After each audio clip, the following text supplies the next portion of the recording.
నమస్తే, నేను Chandana. Welcome to Great Andhra big story.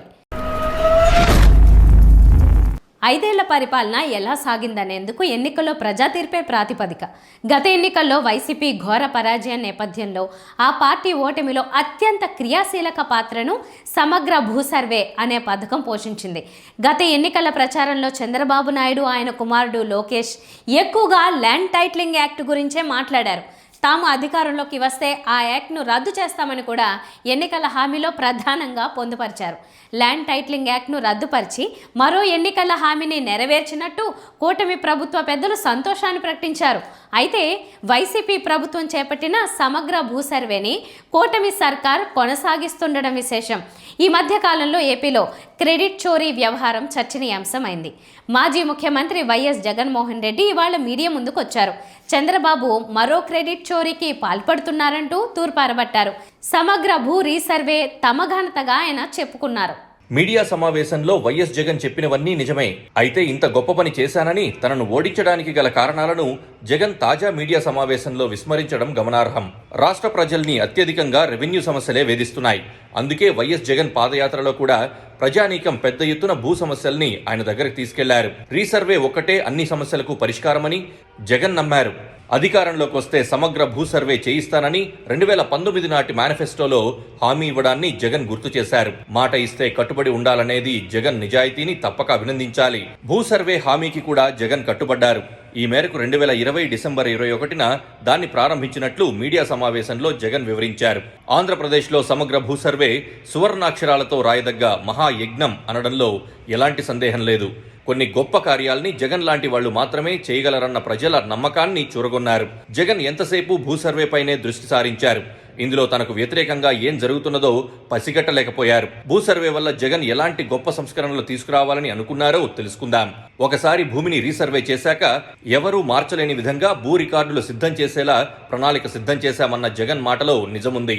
భూ యజమానులకు శాశ్వత యాజమాన్య పత్రాలు ఇవ్వడం, అలాగే ప్రభుత్వం పూచీకత్తుగా నిలిచేలా చట్టం తీసుకురావడం ప్రశంసలు అందుకున్నాయి. అంతేకాదు జగన్ అన్నట్లు రైతుల పాసు పుస్తకాల్లో QR కోడ్ వంటి అత్యాధునిక ఫీచర్స్ ని పొందుపరిచిన ఘనత కూడా జగన్ సర్కార్కే దక్కింది. సమగ్ర భూ సర్వే కోసం జగన్ సర్కార్ 6,000 కోట్ల రూపాయలు ఖర్చు చేయడం చిన్న విషయం కాదు. ప్రజల రెవెన్యూ సమస్యల శాశ్వత పరిష్కారం గురించి తపన పడే పాలకులు తప్ప మరెవరూ ఇంత బడ్జెట్ ఖర్చు చేయరన్నది పచ్చి నిజం. ఒకసారి చంద్రబాబు నాయుడు గారి పాస్బుక్, మన పాస్బుక్ ఒకసారి చూద్దామా? లేటెస్ట్గా చంద్రబాబు నాయుడు ఇస్తున్నాడు. చంద్రబాబు నాయుడు గారు అది మన హయాంలో పాస్బుక్, ఇది చంద్రబాబు నాయుడు గారు ఇచ్చిన చంద్రబాబు నాయుడు గారి హయాంలో. ఇప్పుడు ఈయన మన 30 లక్షల పాస్బుక్లు వెనక్కి తీసుకుని ఆ పాస్బుక్లను ఈయన కలరింగ్ మార్చి మళ్ళీ ఎన్నికి రైతులకి ఇస్తా ఉన్న పాస్బుక్లు ఒకసారి చూద్దాం తేడా ఏందని. సేమ్ అయ్యే QR కోడ్, సేమ్ అదే సేమ్ ఫార్మాట్. చంద్రబాబు నాయుడు అనేది మన హయాంలో మనం ఇచ్చింది, చంద్రబాబు నాయుడు ఇప్పుడు ఇస్తా ఉంది. జియో కోఆర్డినేట్స్తో ల్యాండ్ పార్సెల్ నెంబరు, జియో కోఆర్డినేట్స్తో ల్యాండ్ మ్యాప్, విస్తీర్ణం కూడా తెలుపుతా ఉన్న వివరాలు with geo coordinates, with QR code.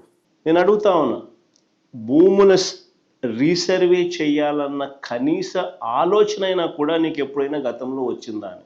కనీసం ఆలోచన అయినా నీకు గతంలో ఎప్పుడైనా వచ్చిందా అని? ప్రజలు ఇబ్బందుల్లో ఉన్నారు, రైతన్నలు ఇబ్బందుల్లో ఉన్నారు, రకరకాల సమస్యలు ఎదుర్కొంటా ఉన్నారు. భూ సమస్యల మీద, వారి సమస్యల మీద కనీసం నీకు ఎప్పుడైనా రీసర్వే చేయించి వాళ్ళ సమస్యలన్నీ తీర్చాలి అని చెప్పి కనీసం నీకు ఏ రోజైనా ఆలోచన అయినా వచ్చిందా చంద్రబాబు గతంలో అని అడుగుతాను. ఈరోజు క్రెడిట్ చోరీ తీసుకుంటూ తాను మాట్లాడుతూ ఉన్న మాటలకు నిజంగా ఈ పెద్ద మనిషి సిగ్గుపడాలి. సర్వేలో ఖచ్చితత్వం, ఇతరత్ర అంశాల్ని పరిగణలోకి తీసుకుని కేంద్ర ప్రభుత్వం ప్లాటినం గ్రేడ్ ఇచ్చినట్టు ఇవాళ జగన్ తెలిపారు. అలాగే 400 కోట్ల రాయితీని కూడా కేంద్ర ప్రభుత్వం ఇచ్చినట్టు జగన్ చెప్పుకొచ్చారు. ఇంతవరకు అంతా బాగానే ఉంది. కానీ ప్రజల భూమి సంబంధిత సమస్యల్ని శాశ్వతంగా పరిష్కరిస్తున్నానని జగన్ అనుకున్నారే కానీ వారిలో భయాన్ని అర్థం చేసుకోలేకపోయారు. దశాబ్దాల తరబడి రైతుల పాసు పుస్తకాలపై ప్రభుత్వ రాజముద్ర మాత్రమే ఉంటుంది. పాలకుల ఫోటోల్ని ఎవ్వరూ ముద్రించరు. అలాగే సర్వే రాళ్లపై కూడా సీఎం ఫోటోల్ని ముద్రించడం గమనార్హం. ఎంత గొప్ప ప్రజాదరణ కలిగిన నాయకులైనా ఎప్పుడో ఒకసారి గద్దె దిగే రోజు వస్తుంది. ఈ వాస్తవం జగన్కు తెలియదని అనుకోలేం. అలాంటప్పుడు ప్రజల వ్యక్తిగత ఆస్తులకు సంబంధించిన పుస్తకాలు, ఇతరత్రా రికార్డులపై పాలకుల ఫోటోలు వ్యతిరేకత తీసుకొస్తాయి. ఇక్కడే సమగ్ర భూ సర్వే చేసిన మంచి కంటే తమ పాసు పుస్తకాలు అలాగే పొలాల సరిహద్దుల్లోని సర్వే రాళ్లపై జగన్ ఫోటో ఉండడం అనేక భయాలకు కారణమైంది. మరోసారి జగన్ అధికారంలోకి వస్తే మీ భూములు లాక్కుంటారని చంద్రబాబు, పవన్ కళ్యాణ్, లోకేష్లు పెద్ద ఎత్తున ప్రచారం చేశారు. మరీ ముఖ్యంగా రైతుల పాసు పుస్తకాలు, సర్వే రాళ్లపై జగన్ ఫోటోలు ముద్రించడాన్ని పదే పదే గుర్తు చేస్తూ ఇవన్నీ లాక్కుంటారనేందుకు నిదర్శనాలుగా ప్రచారం చేశారు. భూమంటే ఒక సెంటిమెంట్. భూమిని ప్రాణం కంటే మిన్నగా ప్రజలు ప్రేమిస్తారు. దాన్నెవరైనా లాక్కెళ్తారంటే భయంతో వణికిపోతారు. ల్యాండ్ టైటిలింగ్ యాక్ట్ ప్రయోజనాల కంటే దానివల్ల ఆస్తుల్ని వైసీపీ నేతలు కాజేస్తారన్న ప్రచారాన్నే ప్రజలు నమ్మారు. అందుకే వైఎస్ జగన్ను అభిమానించే వాళ్లు సైతం స్థిరాస్తి తమకే శాశ్వతంగా ఉండాలంటే కూటమికి ఓటు వేయాలన్న అనివార్య పరిస్థితిని కల్పించారు. ఎన్నికల్లో దారుణ పరాజయం తర్వాత వైసీపీ నేతలు ల్యాండ్ టైటిలింగ్ యాక్ట్ ఏ రకంగా దెబ్బతీసిందో వివరించారు. మరీ ముఖ్యంగా ఓటర్లకు వెళ్లిన ఐవీఆర్ఎస్ కాల్స్లో మీ భూమి మీకే దక్కాలంటే కూటమికే ఓటు వేయాలన్న పిలుపు వైసీపీ అంటే భయపడేలా చేసింది. మే 13వ తారీఖున పోలింగ్ అయితే 2024 పోలింగ్ అయితే పోలింగ్ జరిగితే మే 10వ తారీఖున ఈనాడులో ఏకంగా ఒక ప్రకటన ఇచ్చారు. మీ భూమి మీది కాకుండా పోతుంది. ఎన్నికలకు 3 రోజుల ముందు అక్కడితో ఆగిపోకుండా గుర్గావ్లో కొన్ని కోట్ల రూపాయలు ఖర్చు చేసి, ఢిల్లీలోని గుర్గావ్లో కొన్ని కోట్ల రూపాయలు ఖర్చు చేసి అక్కడి నుంచి ఐవీఆర్ఎస్ కాల్స్ మన వాళ్ళకు, మన సెల్ ఫోన్లకు వైఎస్ఆర్సీపీకి ఓటేస్తే మీ భూమి మీది కాకుండా పోతుంది, వైఎస్ఆర్సీపీకి ఓటేస్తే మీ భూమి మీద కాకుండా పోతుంది అంట.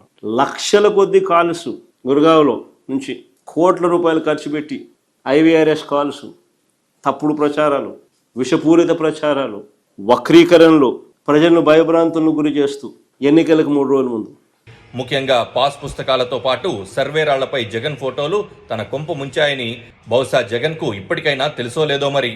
ఎన్నికల ప్రచారంలో పులివెందుల నియోజకవర్గంలో వైఎస్ భారతి దృష్టికి వైసీపీ కార్యకర్త అయిన రైతు ల్యాండ్ టైటిలింగ్ యాక్ట్ భయపెట్టడాన్ని తీసుకెళ్లారు.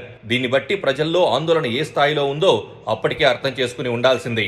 మరీ ముఖ్యంగా ఏదైనా సమస్య వస్తే హైకోర్టుకు మాత్రమే వెళ్లాలన్న నిబంధన ఉండడాన్ని కూటమి నేతలు పెద్ద ఎత్తున ప్రజల దృష్టికి తీసుకెళ్లారు. తద్వారా వైసీపీని బద్నాం చేయడానికి అస్త్రంగా వాడుకున్నారు. వైసీపీ మేల్కొనేలోపు పుణ్యకాలం కాస్త మించిపోయింది. అధికారంలోకి వచ్చిన చంద్రబాబు ఇప్పుడు తన పాత అలవాటు ప్రకారం అంతా తానే చేశాను అంటున్నారని జగన్ ఇవాళ విమర్శించారు. సమగ్ర భూ సర్వే ఘనత తనదేనని జగన్ ఎంత మొత్తుకున్నా ప్రయోజనం లేదు. ఎందుకంటే ఆ విషయమై ప్రజలు తీవ్ర వ్యతిరేకత కనబరుస్తూ తీర్పు చెప్పారు. మంచి పనులు చేశానని ఏ పాలకుడైనా తనకు తాను చెప్పుకోవద్దనే హెచ్చరికను రీసర్వే ఇస్తోంది. ప్రజలు ఏమనుకుంటున్నారు, ఎలా సాగుతుంది అనే విషయాల్ని నిత్యం పాలకులు తెలుసుకుంటూ ఉండాలి. అది మిస్ కావడం వల్లే ఎంతో మంచి చేశానని చెప్పుకుంటున్న వైసీపీ దారుణ ఓటమిని మూటకట్టుకుంది. ఇప్పటికైనా ఏ విషయాన్నైనా తాను ఏమనుకుంటున్నా అనే విషయాన్ని పక్కన పెట్టి ప్రజాభిప్రాయం తెలుసుకుంటే వైఎస్ జగన్కు రాబోయే కాలం ఉజ్వలంగా ఉంటుంది. ఇవాల్టి ప్రెస్ మీట్లో తన ఓటమికి భూ సర్వే ఎలా కారణమైందో జగన్ వివరించలేకపోయారు. ఎందుకంటే ఫోటోలు పెట్టుకోవడం అనే ఒకే ఒక్క తప్పు చేశానని జగన్ అంతరాత్మ చెప్పి ఉండొచ్చు. కనీసం తప్పును అంగీకరించకపోయినా తెలుసుకుంటే మంచిది. తనను తాను తగ్గించుకున్న వారు హెచ్చింపబడును అని బైబిల్ సందేశం నుంచి జగన్ నేర్చుకోవాల్సింది ఎంతైనా ఉంది. ఇది వాళ్ళ బిగ్ స్టోరీ. మరిన్ని టాపిక్స్తో కలుద్దాం. నమస్తే.